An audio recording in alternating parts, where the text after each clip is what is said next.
লেবাননের দক্ষিণাঞ্চলে পাহাড় চূড়ায় অবস্থিত মধ্যযুগীয় বিউফোর দুর্গ দখল করেছে ইসরায়েলি সেনাবাহিনী। লেবাননের সশস্ত্র গোষ্ঠী হিজবুল্লাহর বিরুদ্ধে ইসরায়েলের চলমান সামরিক অভিযানের মধ্যে ঐতিহাসিক এই দুর্গটি দখলে নিল ইসরায়েল। শতাব্দীর পর শতাব্দী ধরে এই দুর্গের নিয়ন্ত্রণ বহুবার হাত বদল হয়েছে। ক্রুসেডার শাসকদের কাছ থেকে এই নিয়ন্ত্রণ অটোমান সাম্রাজ্য সহ বিভিন্ন আঞ্চলিক শক্তির হাতে গেছে। ঐতিহাসিকভাবে দুর্গটির উচ্চ অবস্থানের কারণে এটি এই অঞ্চলের অন্যতম গুরুত্বপূর্ণ প্রতিরক্ষা ঘাঁটিতে পরিণত হয়েছিল। প্রশ্ন হলো, বিউফোর দুর্গ প্রকৃতপক্ষে কী, ইসরায়েল কিভাবে এটি দখল করলো এবং কেন এটি গুরুত্বপূর্ণ? বিউফোর দুর্গ আরবিতে কালাত আল শাকিফ নামে পরিচিত। 900 বছরের পুরনো দুর্গটির অবস্থান লেবাননের দক্ষিণাঞ্চলে। এটি সমুদ্রপৃষ্ঠ থেকে প্রায় 700 মিটার উঁচু একটি পাথুরে পাহাড়চূড়ায় অবস্থিত। 12 শতকে ক্রুসেডাররা এই দুর্গটি নির্মাণ করেছিল। এখান থেকে লিতানি নদীর উপর নজর রাখা যায়। ক্রুসেডাররা দুর্গটির নাম রাখেন বিউফোর্ট। প্রাচীন ফরাসি ভাষায় এটির অর্থ সুন্দর দুর্গ। সাম্প্রতিক বছরগুলোতে ফিলিস্তিনি যোদ্ধারা এই স্থানকে একটি ঘাঁটি হিসেবে ব্যবহার করেন।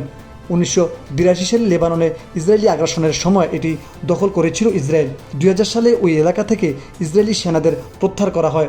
লেবাননের 5ম বৃহত্তর শহর নাবাতিয়েহর কাছে একটি কৌশলগত পাহাড়চূড়ায় বিউফোর দুর্গের অবস্থান। ইসরায়েলি বাহিনী এর আশপাশের পাহাড়ি চূড়ায় নিয়ন্ত্রণও নিয়েছে। বিউফোর দুর্গটি লেবাননের দক্ষিণাঞ্চলের সবচেয়ে গুরুত্বপূর্ণ সামরিক অবস্থানগুলোর একটি হিসেবে বিবেচিত হয়। দুর্গটি দখল করার কারণে ইসরায়েলি সেনারা দক্ষিণ লেবানন ও উত্তর ইসরায়েলের বিস্তীর্ণ এলাকার ওপর নজরদারির এক গুরুত্বপূর্ণ পর্যবেক্ষণ কেন্দ্র পেল।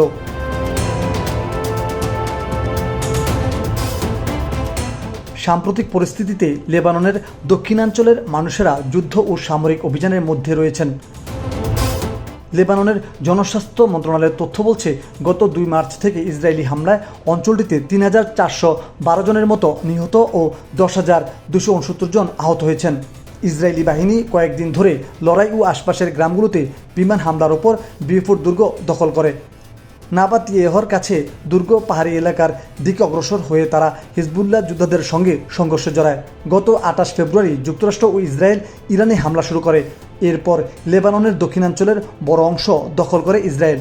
বর্তমানে দেশটির প্রায় 2000 বর্গ কিলোমিটার এলাকা নিয়ন্ত্রণ করছে ইসরায়েল, যা লেবাননের প্রায় 1/5